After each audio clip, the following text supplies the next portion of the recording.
Hey, what's up YouTube? Just coming back with another YouTube video on something that I learned this week, and I just want to share with you guys. So, in short, I was able to attend the Hall of History grand opening at Michigan State University. Um, it was a $50 million project, and the guest speaker was Dan Gilbert because he donated right around $20 million, I believe, to the brand new opening, ticket area. Just a huge collection of all the accomplishments of Michigan State. Just awesome work what they did there. And unfortunately, I didn't get the chance to talk to Dan. I was hoping maybe I could get a quick word out of him for you guys to post on here, just to hear it from him instead of me. But I did get to listen to his message, and because I got to listen to his message, and because he's worth $5.9 billion, and because he's super successful, I thought I should pass that on with you guys, just because I thought it was amazing what he said. And what he talked about was obviously the history of Michigan State, the success they've had, and a little bit about the success he had. But why he brought up the success he had was to get to the point of him talking about his favorite part of having the money and being the entrepreneur that he is. And that is because he is able to donate $20 million and it not be that big of a deal to him. Granted, $20 million, you're worth $5.9 billion. That's still a decent percentage of your net worth. But regardless, he was able to do that. And it went to a great cause, Michigan State's Hall of History, definitely dedicated to the right person in Tom Izzo. And it just looks amazing to showcase everything the university's done in the basketball department. But it also was kind of made me reflect on what I heard a few days prior to that, and that was about someone that I know gave $500 to a close family friend that went through a tragedy. And he said that after giving that $500, it felt like that was all he could have given. Like he felt almost like empty, right? Like, when you lose your wallet, you can't find it. It's just like, oh my God, where's my wallet? Like you just feel horrible. Like he gave $500 away to a close family friend that definitely needed it, definitely deserved it, and it still felt so hard to hand it over.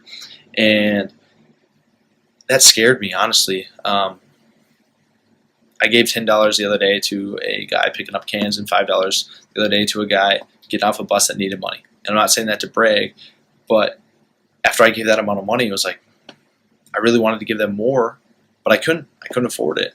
And having a full-time job in one day, like $500 would probably hurt, depending on what your job is, what you're doing. Like $500, that's a decent chunk of your salary, depending on what you're doing, and that scared me. And I think I took that away from Dan's speech, and I think that's something that drives me to accomplish all these things that I want to accomplish, is because I want to be able to give back. I want to have foundations and charities and be able to help people reach their dreams, reach their goals. And that's something that's always motivated me.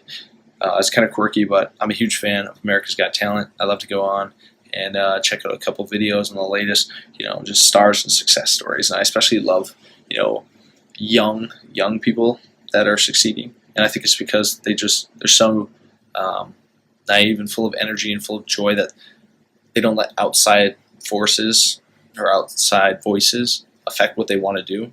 Right, like you listen to a little girl, and she'll just be like, "Oh, I want to be the next Taylor Swift," and it's just cute and adorable, but it's like true. And before society gets to her, like before society gets to us, we have these dreams and these goals that we want to accomplish, and then we get pushed down by other people, and it's really sad. And that's what I love about America's Got Talent, is being able to see people in their purest form want to accomplish these goals and want to reach these dreams. And I guess to summarize it all, work hard for not only yourself, but for other people, for amazing causes. There's always natural disasters and horrible things that happens to different regions, and you have the opportunity to help those people out. And what you want to do with your money is going to be different than other people, but what you're passionate about, what you care for, you have the ability to help out those certain individuals, help out those organizations that mean a lot to you. And I always found it interesting that stars and celebrities will donate to these reliefs and these GoFundMe's after natural disasters happen, and people will go on social media or go on this and that, and they'll complain about the amount of money that they gave. Like, oh, you only gave 25,000. You make that in one show. It's like, yeah, they gave 25,000. 25,000 can do a lot of money, or can do a lot for people. Could they have done it more? Maybe, but that was ultimately their decision, and you cannot critique someone for their decisions for the money that they have earned themselves. So if you have a problem with the amount of money given, go out and earn it yourself. Go out and do what you need to do to be able to donate money. Like, I think that's something that pushes me and drives me, is because I want to help other people, like I said. So whatever you're doing, just think about it, not only for yourself, because depending on what you do, what you accomplish, you have the ability to help a lot of people. And you can do that on a small scale with your everyday, change a lot of lives. You can do that definitely, but you can also do that on a big scale.